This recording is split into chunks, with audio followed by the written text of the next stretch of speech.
Famous Christian pop singer, గ్రామీ award winner అయినటువంటి ఏమీ grant తన మేనకోడలు సేమ్ సెక్స్ వెడ్డింగ్ చేసుకోబోతున్నప్పుడు, అంటే ఒక స్త్రీ అయి ఉండి ఆ మేనకోడలు ఇంకొక స్త్రీని పెళ్లి చేసుకోబోతున్నప్పుడు ఏమీ గ్రాంట్ అండ్ ఆమె భర్త విన్స్ ఇద్దరు కలిసి దాని గురించి చాలా గొప్పగా హర్షించి ఒక వేడుకను మేము జరిపించుతున్నాం అండ్ మా ఫామ్లో దాన్ని జరిపించబోతున్నామని ఆమె ప్రపంచానికి చాటి చెప్పింది.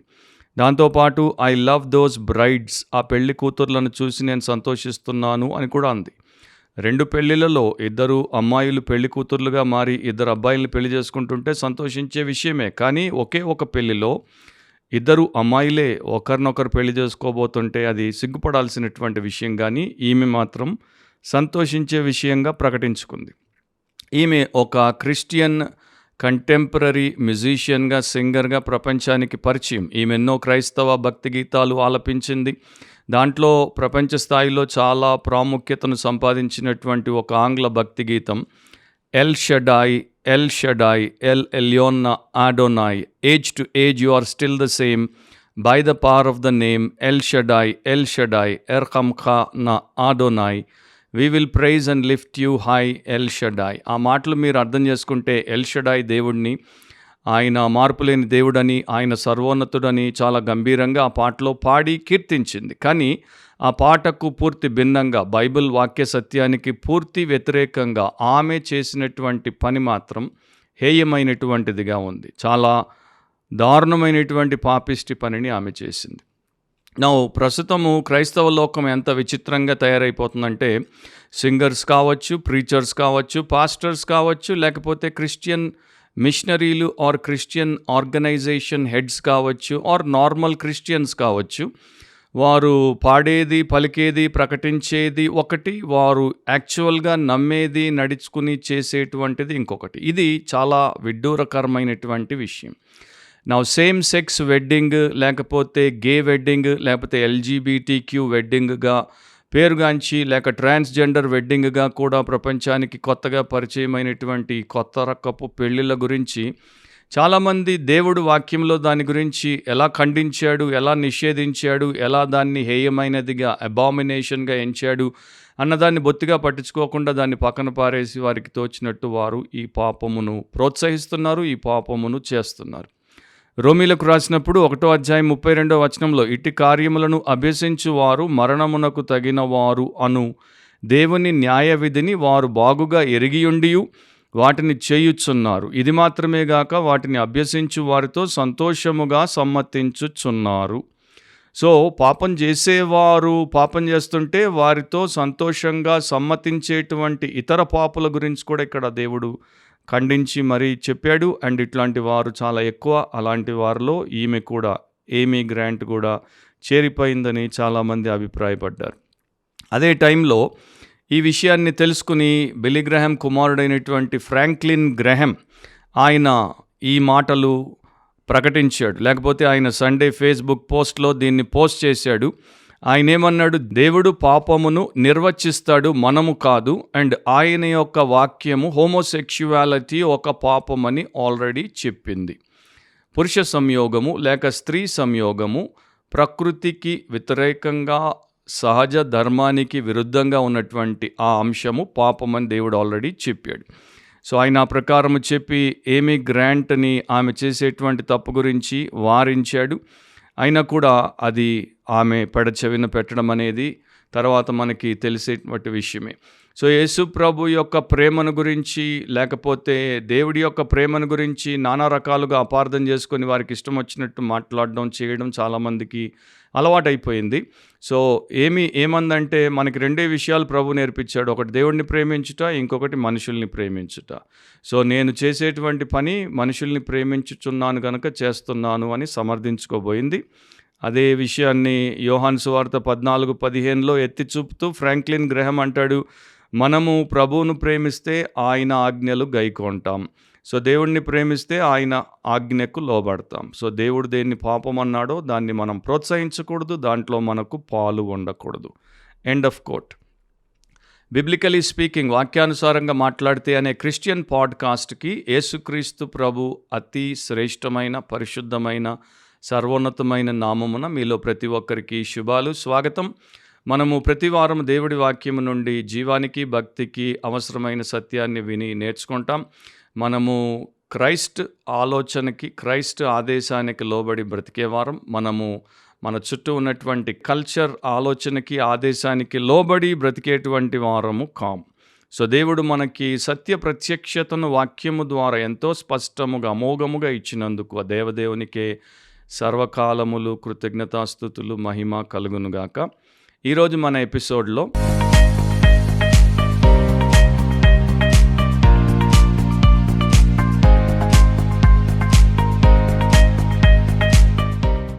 ఎపిసోడ్ టైటిల్ ఏంటంటే can a Christian attend LGBTQ wedding? Can a Christian attend LGBTQ wedding? క్రైస్తవుడు LGBTQ పెళ్ళికి వెళ్ళవచ్చా? క్రైస్తవుడు LGBTQ పెళ్ళికి వెళ్ళవచ్చా, లేక గే వెడ్డింగ్కి వెళ్ళవచ్చా? అది మన యొక్క ప్రశ్న. దాని గురించి చాలా విస్తృతంగా మాట్లాడొచ్చు. కాకపోతే క్లుప్తంగా, బ్రీఫ్ టు ద పాయింట్, ఈ పాడ్కాస్ట్లో నేను మీతో కొన్ని విషయాలు పంచుకుంటాను. రీసెంట్ కాంట్రవర్సీ అంటే ఈ మధ్య కాలంలోనే బయటకు వచ్చినటువంటి ఒక వివాదాస్పదమైనటువంటి విషయం.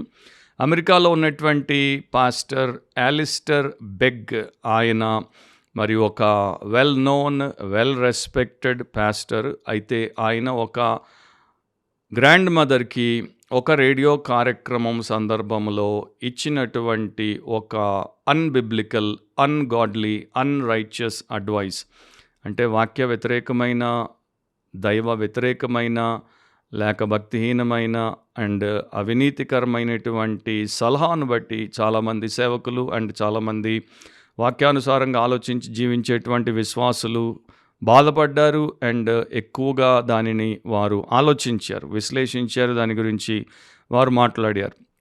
2023 సెప్టెంబర్లో అమెరికన్ ఫ్యామిలీ రేడియో పాడ్కాస్ట్లో అలిస్టర్ బెగ్ని ఒక గ్రాండ్ మదర్, మరి ఆమె యొక్క గ్రాండ్ సన్ అని ఒకసారి చెప్పారు, గ్రాండ్ డాటర్ అని ఇంకొకసారి చెప్పారు. సో గ్రాండ్ చైల్డ్ అనుకుందాం. వారు ఇంకొక వ్యక్తిని, మరి ట్రాన్స్జెండర్ వ్యక్తిగా పేర్కొనబడినటువంటి ఆ వ్యక్తిని, ట్రాన్స్జెండర్ అంటే ఏంటో మాకు తెలియదు అని కూడా చాలామంది అంటున్నారు. మాకు తెలిసింది పురుషులు, స్త్రీలు మాత్రమే, ఈ ట్రాన్స్జెండర్లు ఎవరో మాకు తెలియదు అని కూడా చాలామంది మేధస్సు, వాక్య పరిచర్య చేసేటువంటి దైవ సేవకులు ఈ మధ్య అనడం మనం వింటున్నాం. సో అది వాస్తవ సత్యమే. దేవుడు స్త్రీని, పురుషుడిని చేశాడు, ఆయన పోలికలో, ఆయన స్వరూపం మందు చేశాడు. కానీ ఈ రోజున మనకి LGBTQ కమ్యూనిటీ అని చాలామంది బయలుదేరారు. వారిని దేవుడు కానీ, వాక్యం కానీ గుర్తించరు, ఆమోదించదు. సో వీరిద్దరూ మరి పెళ్లి చేసుకోబోతున్నారు.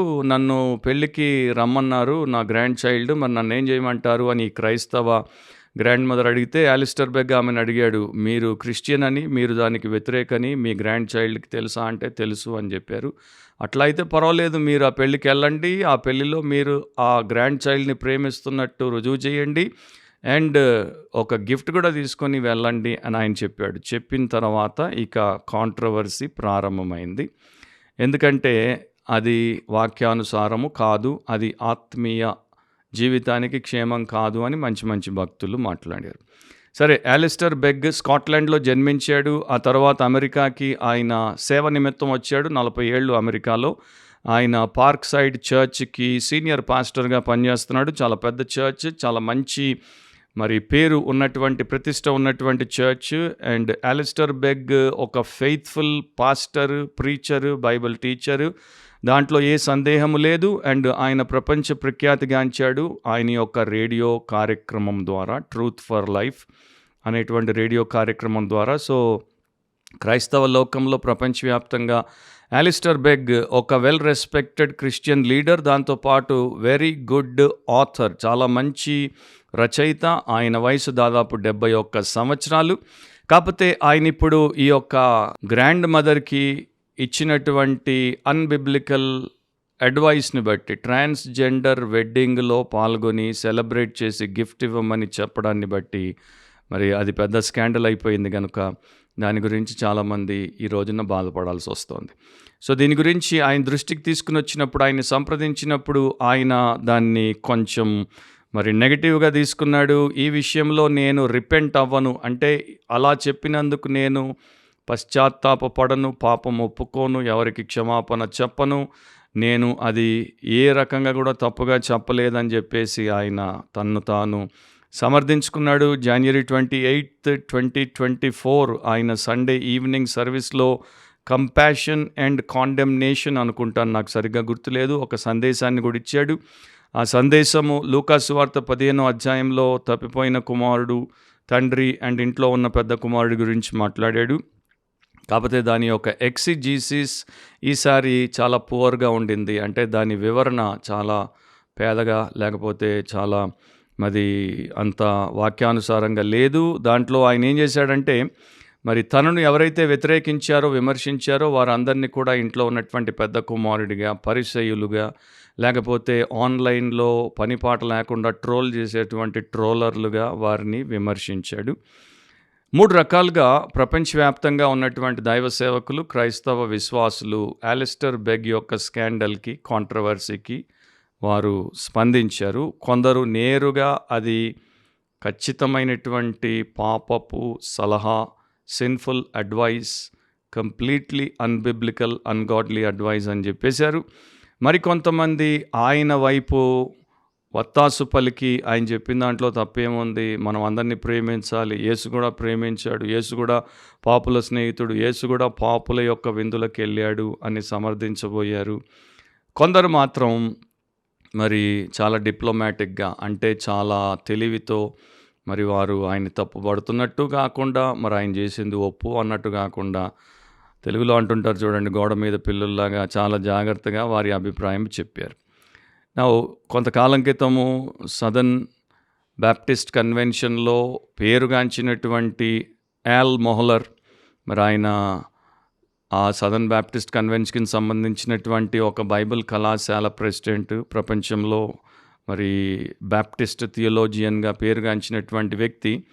ఆయన ఒకప్పుడు 2011లో ప్రాస్పెరిటీ టెలిఇవాంజలిస్ట్ జోయల్ ఆస్టిన్ ఆయన చేసినటువంటి ఒక వ్యాఖ్యను గురించి మాట్లాడతాడు. జోయల్ ఆస్టిన్, ఆయన భార్య మరి విక్టోరియా ఆస్టిన్, వీరిద్దరూ పియర్స్ మార్గన్ అనేటువంటి ఒక వరల్డ్ రినౌండ్ టీవీ జర్నలిస్ట్కి ఇచ్చినటువంటి ఇంటర్వ్యూలో ఏం చెప్పారంటే, హోమోసెక్షువాలిటీ గురించి ప్రశ్న అడిగినప్పుడు పురుష సంయోగం, స్త్రీ సంయోగం, అది గే రిలేషన్షిప్ అనేది, అది గే అంటే మ్యాన్ టు మ్యాన్, లేకపోతే లెస్బియన్ అంటే ఉమన్ టు ఉమన్, ఆ రిలేషన్షిప్ నాట్ గాడ్స్ బెస్ట్, అది దేవుడి యొక్క శ్రేష్టమైన అంశము కాదు అని, అది ఒకరి నిర్ణయము అని, అది పాపమే అని వారు చాలా జాగ్రత్తగా తెలివితో కూడినటువంటి మాటల్ని వినియోగించి, ఎందుకంటే వారికి అందరి మన్నన కావాలి కనుక, ఎవరిని నొప్పించుట వారికి ఇష్టం లేదు కనుక దాంట్లో బయటపడ్డారు. కానీ తర్వాత వాషింగ్టన్ పోస్ట్ వారు పియర్స్ మార్గన్ షోలో మీరు మాట్లాడినటువంటి సంగతి ఏంటి, ఇంకా కొంత వివరిస్తారా అని ఈ జోయల్ ఆస్టిన్ని అడిగినప్పుడు, జోయల్ ఆస్టిన్ ఏమన్నాడంటే, నేను ఒక గే వెడ్డింగ్ని పాస్టర్గా చెయ్యను, కాకపోతే నాకు ఎవరైనా సన్నిహితులుగా ఉండి గే వెడ్డింగ్ని చేసుకుంటూ ఉంటే నేను అటెండ్ అవుతాను, దాన్ని నేను కాదనను అని కూడా ఆయన చెప్పాడు. సో దీని గురించి యాల్ మొహలర్ మాట్లాడుతూ ఏమంటాడంటే, Joel ఆస్టిన్స్ willingness to attend a gay marriage ceremony but not officiate one is theological nonsense and ministerial malpractice. అంటే దైవికంగా దేవుడి వాక్యానుసారంగా దేవశాస్త్రం ప్రకారము అది nonsense, and ministerial malpractice అంటే ఒక సేవకుడు చెయ్యకూడనటువంటి ఒక అక్రమమైనటువంటి పని. End of quote. అదే టైంలో అంటే కొన్ని సంవత్సరాల క్రితము 2016-17 ఆ ప్రాంతంలోనే అనుకుంటాను, యుఎస్ సుప్రీంకోర్టు ఏం చేసిందంటే సేమ్ సెక్స్ మ్యారేజ్ని డెఫినిషన్ని మార్చింది. అంతవరకు వివాహము అంటే ఒక పురుషుడు ఒక స్త్రీకి మధ్యలోనే, వివాహము అంటే ఆదికాండం 2వ అధ్యాయంలో దేవుడు నిర్వచించిన విధానంలోనే, మ్యాన్ అండ్ ఉమెన్ మధ్యలోనే, ఒక పురుషుడికి ఒక స్త్రీ మాత్రమే, అది వివాహం. కానీ సుప్రీంకోర్ట్ ఆఫ్ యుఎస్ ఏం చేసిందంటే, అమెరికన్ క్రిస్టియన్స్ దీంతో చాలా కష్టపడుతున్నారు, బాధపడుతున్నారు, ఇబ్బందులకు గురవుతున్నారు అని చెప్పేసి సేమ్ సెక్స్ కపుల్స్ని కూడా పెళ్లి చేసుకోవడానికి అండ్ దానికి కూడా వివాహపు హోదాని ఇవ్వడానికి మరొక తీర్మానము చేసింది.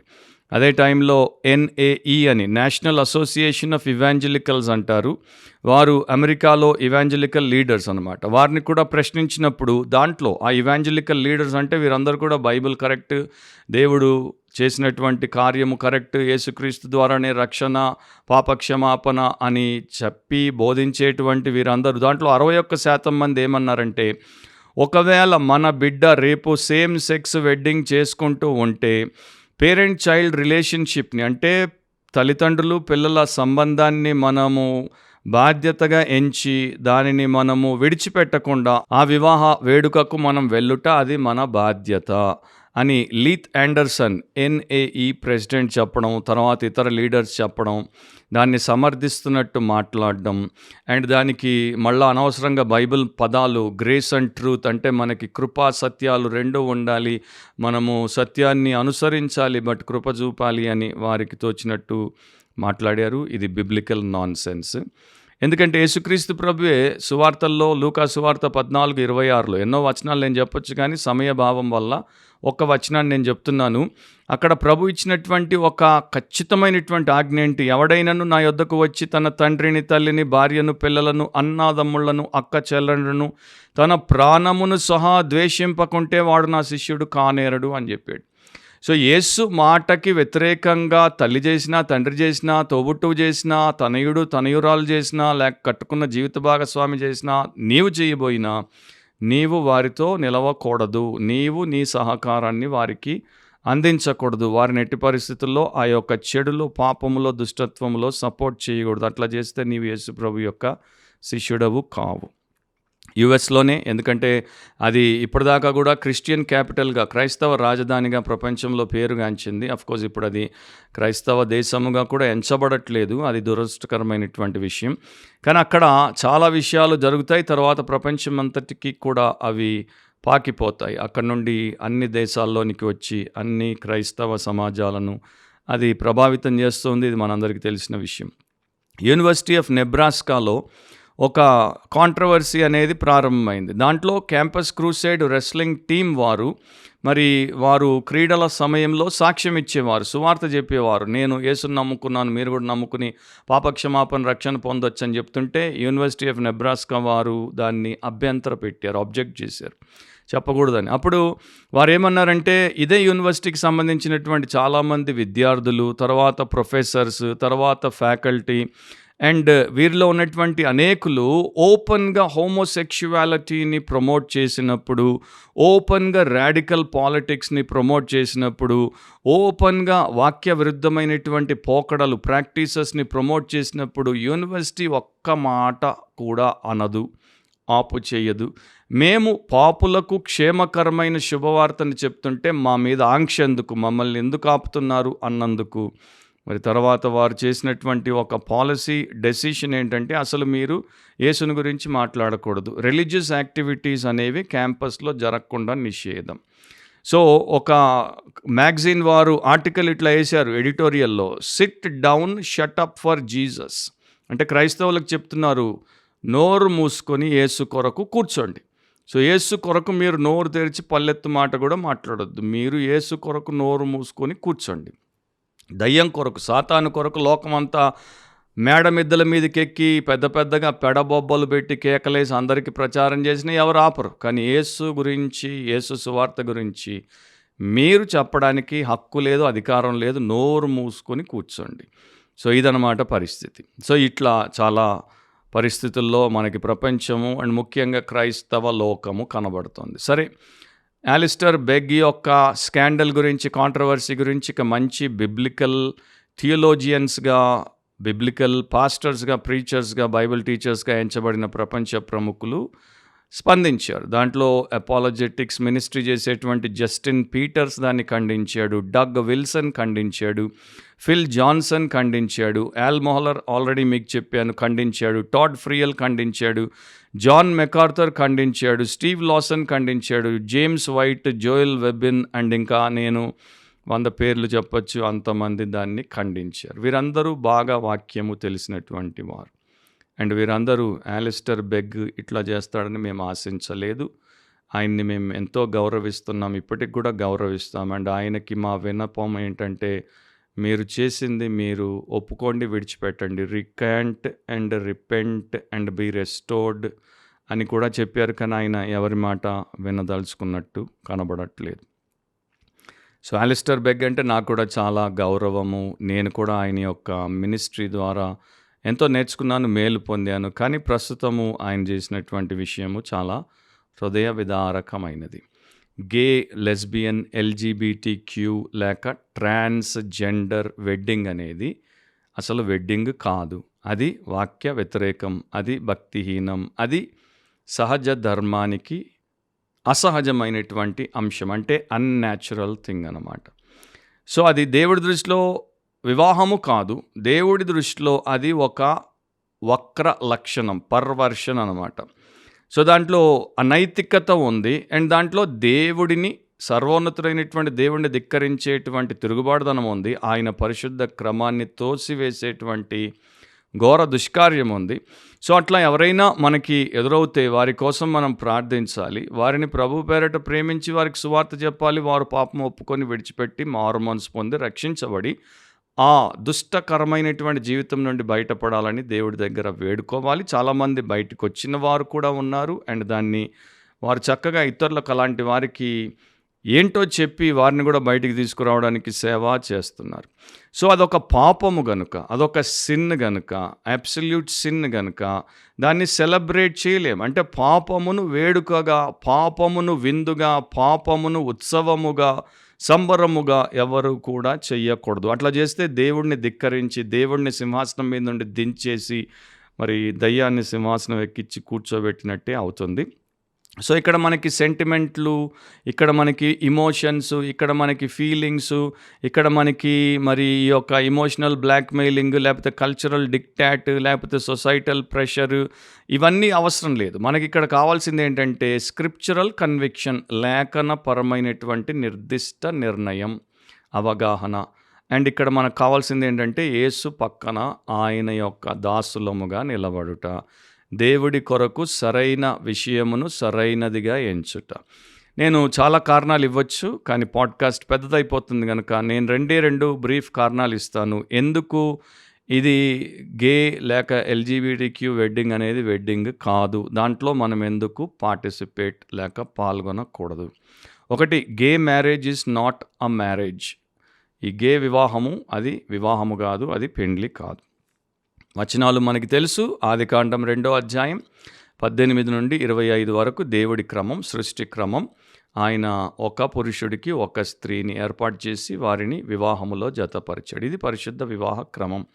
ప్రభుత్వం వారు వచ్చి 2 పురుషులు వివాహం చేసుకుంటే గుర్తిస్తాం, ఆమోదం ఇచ్చామన్నా, కోర్టులు వచ్చి 2 స్త్రీలు పెళ్లి చేసుకున్నా, లేకపోతే 2 ట్రాన్స్జెండర్లు పెళ్లి చేసుకున్నా, మరొకటి చేసుకున్నా, దానికి మేము పూర్తి లీగల్ స్టేటస్ని ఇస్తున్నామని చెప్పినా, లేకపోతే మీ ఫ్యామిలీ మాకేం అభ్యంతరం లేదు, మీరు హాయిగా సంతోషంగా ఉంటే చాలు, ఎవరేమనుకుంటే మనకెందుకని వారు ఒత్తాసు పలికినా, ఇంకో రకంగా వారు చెప్పదలిచిన బిబ్లికల్ డెఫినేషన్ ఆఫ్ మ్యారేజ్, బైబిల్లో వివాహానికి ఉన్న నిర్వచనము తప్ప మరొకటి దేవుడు అంగీకరించడు, మనము కూడా అంగీకరించకూడదు.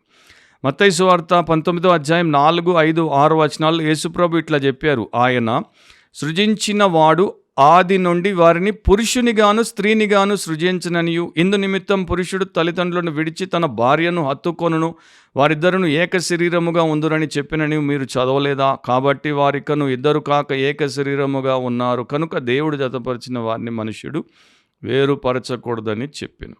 సో ఆదికాండంలో మోషే రాశాడు, మత్తయి సువార్తలో యేసు పలికాడు, ఎఫెసీ 5వ అధ్యాయం 22 నుండి 33 వరకు అపోస్తలుడైన పౌలు రాశాడు. తర్వాత పరమభక్తులుగా, బైబిల్ మరి శాస్త్రులుగా పేరుగాంచినటువంటి పండితులు వెస్ట్మిన్స్టర్ కన్ఫెషన్లో కూడా ఇదే రాశారు. వారేమన్నారు? Marriage is to be between 1 man and 1 women.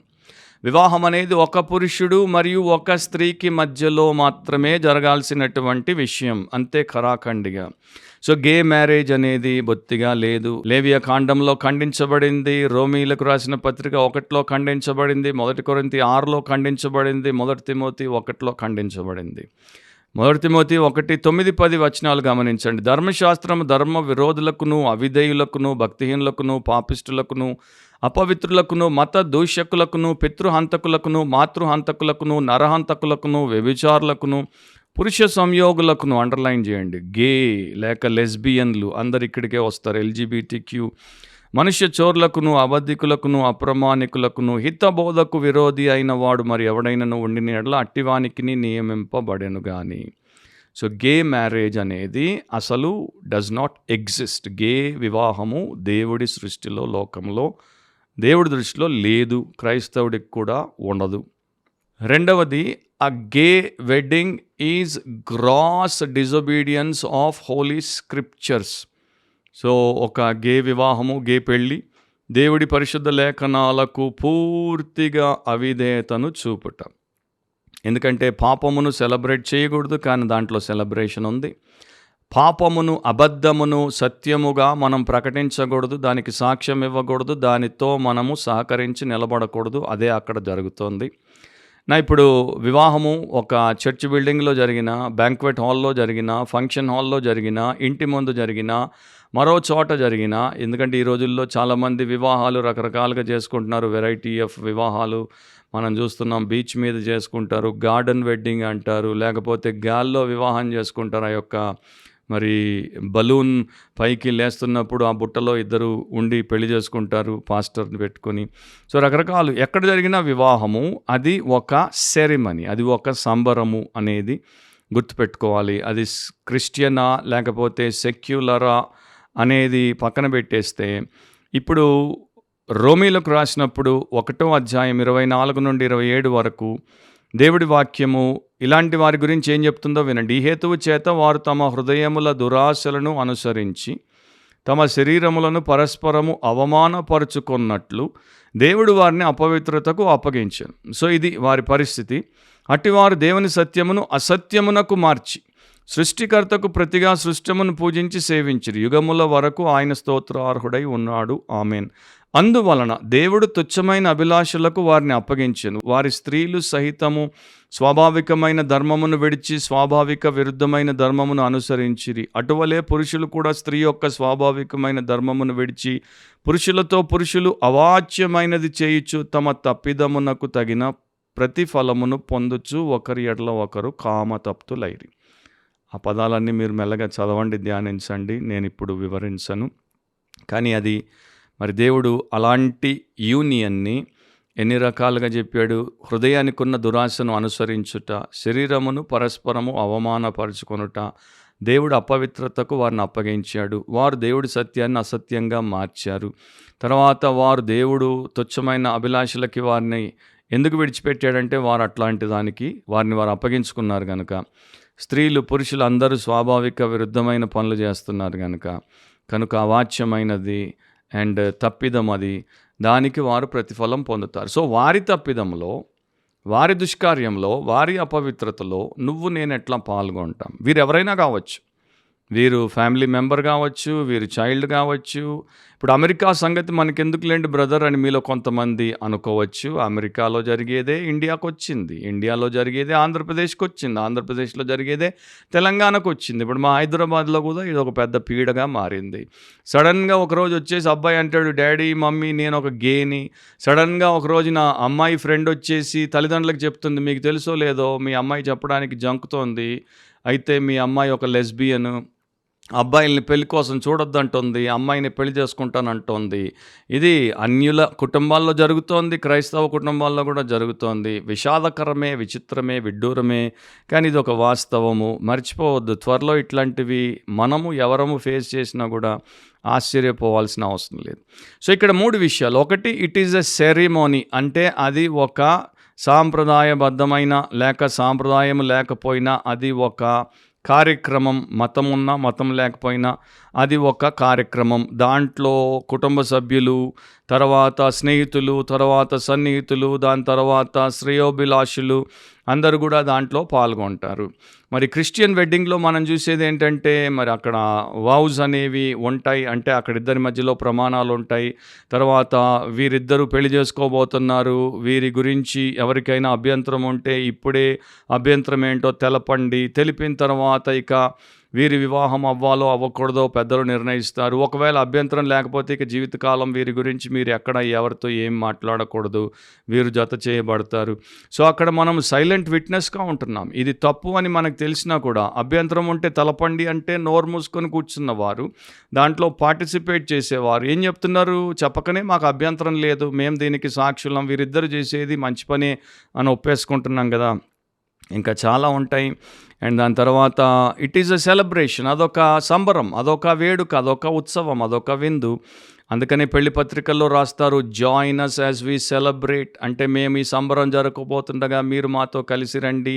లేకపోతే honour us with your presence, మీ యొక్క సన్నిధితో మమ్మల్ని ఘనపరచండి. లేక we desire your esteemed presence, మీ గౌరవప్రదమైనటువంటి సన్నిహిత్యాన్ని మేము కోరుకుంటున్నాం. లేకపోతే మీరు కుటుంబ సమేతంగా విచ్చేసి మా ఆతిథ్యాన్ని స్వీకరించండి. రకరకాలుగా రాస్తారు, తెలుగులో, ఇంగ్లీష్లో, వేరే భాషల్లో. అదొక విందు. యోహాను సువార్త 2:1-10 మీరు చదువుకోండి. నేను మొదటి 2 వచనాలు చదువుతున్నాను. 3వ దినమున గలిలయలోని కానాను ఊరిలో ఒక వివాహము జరిగెను. యేసు తల్లి అక్కడ ఉండెను. యేసును ఆయన శిష్యులను ఆ వివాహమునకు పిలువబడిరి. సో అది వివాహము. ఇప్పుడు 8-10 వరకు వినండి. అప్పుడు ఆయన వారితో, మీరిప్పుడు ముంచి విందు ప్రధాని యొద్దకు తీసుకొని పొండని చెప్పగా వారు తీసుకొని పోయిరి. ఫస్ట్ టైం విందు అనే పదం వచ్చింది. ఆ ద్రాక్షారసం ఎక్కడి నుండి వచ్చానో ఆ నీళ్లు ముంచి తీసుకుని పోయిన పరిచారకులకే తెలిసినది, కానీ విందు ప్రధానికి తెలియకపోయాను కనుక. రెండోసారి విందు అనే పదం చూసాం. కనుక ద్రాక్షారసమైన ఈ నీళ్లు రుచి చూచినప్పుడు ఆ విందు ప్రధాని, మూడోసారి విందు, పెళ్లి కుమారుని పిలిచి ప్రతివాడును మొదట ద్రాక్షారసమును పోసి జనులు మత్తుగా ఉన్నప్పుడు జబ్బురసం పోయిను, నీవైతే ఇదివరకును మంచి ద్రాక్షారసం ఉంచుకొని ఉన్నావని అతనితో చెప్పాను. సో అదొక విందు, విందు, విందు. It's a feast. సంతోషభరితమైనటువంటి విందు, అనేక రకాలైనటువంటి ఆహార పదార్థాలతో ఉండే విందు. బాగా వడ్డిస్తారు, బాగా తినిపిస్తారు, బాగా సంతోషంతో పంపిస్తారు. సో అట్లాంటి పాపభూయిష్టమైనటువంటి సందర్భంలో, పాపిష్టుల విందులో మనం ఉండి విందు చెయ్యాలా? It is a commitment. So ఇద్దరు పురుషులు కావచ్చు, ఇద్దరు స్త్రీలు కావచ్చు, ఒక సిన్ఫుల్ యూనియన్లో, అంటే ఒక పాపిష్టి మరి ఆ సమ్మేళనంలోనికి, లేక ఇద్దరు పాపులు ఆ ఘోరమైనటువంటి దుష్కార్యంలో ఐక్యపరచబడుతున్నారు. జీవితకాలం మేమిద్దరం ఈ బంధంలో కలిసి ఒకరముగా మారుతూ బ్రతుకుతామని. అది దేవుడు మెచ్చేది కాదు అన్నప్పుడు మనం దాంట్లో ఎట్లా సంతోషిస్తాం? 1 కొరింథీ 5:1-2లో పౌలు ఇట్లా రాశాడు, మీలో జారత్వం ఉన్నదని వదంతి కలదు, మీలో ఒకడు తన తండ్రి భార్యను ఉంచుకున్నాడట, అట్టి జారత్వము అన్యజనులలోనైనను జరగదు. ఇట్లుండియు మీరు ఉప్పొంగుచున్నారే గాని, ఈ 2వ వచనం చాలా ముఖ్యం. ఇట్లుండియు మీరు ఉప్పొంగుచున్నారే గాని మీరెంత మాత్రము దుఃఖపడి ఇలాంటి కార్యము చేసిన వానిని మీలో నుండి వెలివేసిన వారు కారు. సో మీరు you are jumping with joy, you are celebrating, but you are not mourning over such a heinous sin. దారుణమైన హేయమైన పాపం మీద మీరు ఏడవాల్సింది, దుఃఖపడాల్సింది. ఎందుకంటే నెక్స్ట్ చాప్టర్లో చెప్తాడు, ఇట్లాంటి వారు దేవుడి రాజ్యాన్ని స్వతంత్రించుకోరు, వీళ్ళందరూ నరక పాత్రులు. సో వారిద్దరూ సంబరం చేసుకుని నరకానికి సిద్ధపడుతుంటే నువ్వు పోయి సంబరం చేసి సంకలు గుద్దుకుని ప్లేట్ నిండా తినెట్లా వస్తావు? సో నా మాటలు కొంత కఠినంగా ఉంటే ఏమీ అనుకోకండి. కఠినమైన పాపాలు చేసినప్పుడు వారిని మీరు కనికరంగా చూసినప్పుడు నా మాటలు భరించడానికి మీకు ఇబ్బందిగా ఉండొద్దు. 1 కొరింథీ 13:6లో ప్రేమ అంటే ఏంటి చాలామందికి తెలియదు. ఆ చాప్టర్ మీరు 10 సార్లు చదవండి, మెల్లగా ధ్యానించండి. నేను ఒక వచనం, ఒకే లక్షణం చెప్తున్నాను. 1 కొరింథీ 13:6లో దుర్నీతి విషయమై సంతోషపడక సత్యమునందు సంతోషించును. ప్రేమ ఎక్కడ సంతోషిస్తుందంటే దుర్నీతిలో కాదు, చెడులో కాదు. Does not rejoice in iniquity but rejoices in the truth. దేవుడి వాక్యంలోనే నిజమైనటువంటి ప్రేమ సంతోషిస్తుంది.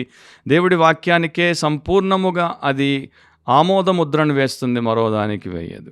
సో ఇక చాలామంది సేవకులు చాలా రకాలుగా మాట్లాడారు. డాక్టర్ రాబర్ట్ గ్యాగ్నాన్ అనే associate professor of new testament at Pittsburgh theological seminary. దాని తర్వాత ఆయన ఒక మంచి పుస్తకాన్ని రాశారు, the Bible and homosexual practice. వీలైతే తప్పకుండా చదవండి. ఆయన అంటాడు, ప్రేమ ప్రేమ ప్రేమ అని చాలామంది మాట్లాడుతున్నారు, అందరూ పాపులే, అందరి పాపం ఒకటే రకంగా ఉంటుంది, సో అందరినీ ప్రేమించినట్టు గేలను కూడా ప్రేమించాలి అని అంటుంటారు. కాకపోతే మీరు గే వెడ్డింగ్కి అటెండ్ అవ్వకుండా కూడా గేని మరో రకంగా ప్రేమించవచ్చు. అది ఏంటి అంటే, వారి వివాహాన్ని గురించి మీరు ఏడవండి, మీరు వారి కోసం ప్రార్థన చేయండి, కానీ వేరే రకంగా మీరు వారిని ప్రేమించుటకు మార్గాలు వెతకండి. వారికి ప్రేమతో సత్యం చెప్పండి, వారి కోసం ప్రార్థన చేయండి, వారిని ప్రభు వైపు నడిపించినట్లు వారిని ప్రేమించండి. సో క్రైస్తవులు ఇట్లాంటి వాటిని సపోర్ట్ చేయకూడదు, క్రైస్తవులు ఇట్లాంటి వాటిని సెలబ్రేట్ చేయకూడదు, క్రైస్తవులు ఇట్లాంటి వాటిలో పార్టిసిపేట్ చేయకూడదు. అది దేవుడి వాక్యం. ఎందుకంటే అక్కడ దేవుడు లేడు. సో దేవుడు లేని దాంట్లో మనం ఎట్టి పరిస్థితుల్లో కూడా ఉండకూడదు. సో రిపెంటెన్స్ అనేది చాలా క్షేమకరమైనది. ఏ స్థాయి మనిషి అయినా, ఎంత హోదా, ఎంత ఘనత, ఎంత పేరు, పలుకుబడి, ప్రతిష్ట ఉన్న పాపము చేసినప్పుడు, తెలిసి తెలియక పాపము చేసినప్పుడు దాన్ని ఒప్పుకొని విడిచిపెట్టి క్షమించబడి తిరిగి పునఃస్థాపించబడితే అదంత క్షేమం. నాకు చరిత్ర గుర్తుకొస్తుంది. ఎంపరర్ థియోడోసియస్ తెసలోనిక పట్టణంలో కొంతమంది రైటర్స్, అంటే తిరుగుబాటుదారులు, మరి తిరుగుబాటు ప్రారంభించినప్పుడు 390 AD ఆ టైంలో, ఆ సంవత్సరంలో ఆయన వారందరినీ కూడా మరి చంపించేశాడు. అదే టైంలో బిషప్ యాంబ్రోస్ మరి చర్చికి పెద్దగా కాపరిగా ఉన్నాడు. ఎప్పుడైతే థియోడోసియస్ ఈ పని చేశాడని విన్నాడో అతన్ని ఆయన గద్దించి, మరి ఆయన చక్రవర్తి అయినప్పటికీ ఒక బిషప్ ఆయన్ని గద్దించి ఆయనను మారు మనసు పొందమని ఆదేశించి, హత్య చేసినందుకు మారు మనసు పొందమని, రిపెంట్ అవ్వమని ఆదేశించి ఆయన్ని ఎక్స్కమ్యూనికేట్ చేశాడు, చర్చి నుండి ఆయన్ని వెలివేశాడు. ఎంత ధైర్యమో, ఎంత దైవ భీతి కలిగిన సేవకుడు చూడండి. యాంబ్రోస్ చక్రవర్తిని, మొత్తం అందరికీ పెద్ద అయినటువంటి, అందరి ప్రాణాలు ఎవరి గుప్పట్లో ఉన్నాయో ఆ చక్రవర్తిని చర్చి నుండి ఎక్స్కమ్యూనికేట్ చేసి నువ్వు చర్చిలో కాలు పెట్టడానికి వీల్లేదని చెప్పాడు. అండ్ దాంతోపాటు ఒక మాట అన్నాడు, ఆలోచించు థియోడోసియస్, నీ 2 చేతులు రక్తంతో తడిశాయి, వాటిని నీవు తుడుచుకోకుండా, దేవుడి ఎదుట తగ్గించుకొని పాప క్షమాపణ పొందకుండా 2 చేతులు రక్తంతో తడిసిన చేతుల్ని ప్రార్థనలో ఎట్లా ఎత్తి దేవుడికి ప్రార్థన చేస్తావు, ఆలోచించని చెప్పాడు. కనుక థియోడోసియస్ నిజంగానే ఆలోచించాడు, మారు మనసు పొందాడు, పబ్లిక్గా తన పాపం, తన దేశం, తన ప్రజల ఎదుట ఒప్పుకున్నాడు. అండ్ చర్చి దగ్గరికి వచ్చి అందరి ఎదుట సాష్టాంగ పడి కన్నీటితో తన పాప క్షమాపణ పొందుకున్నాడు.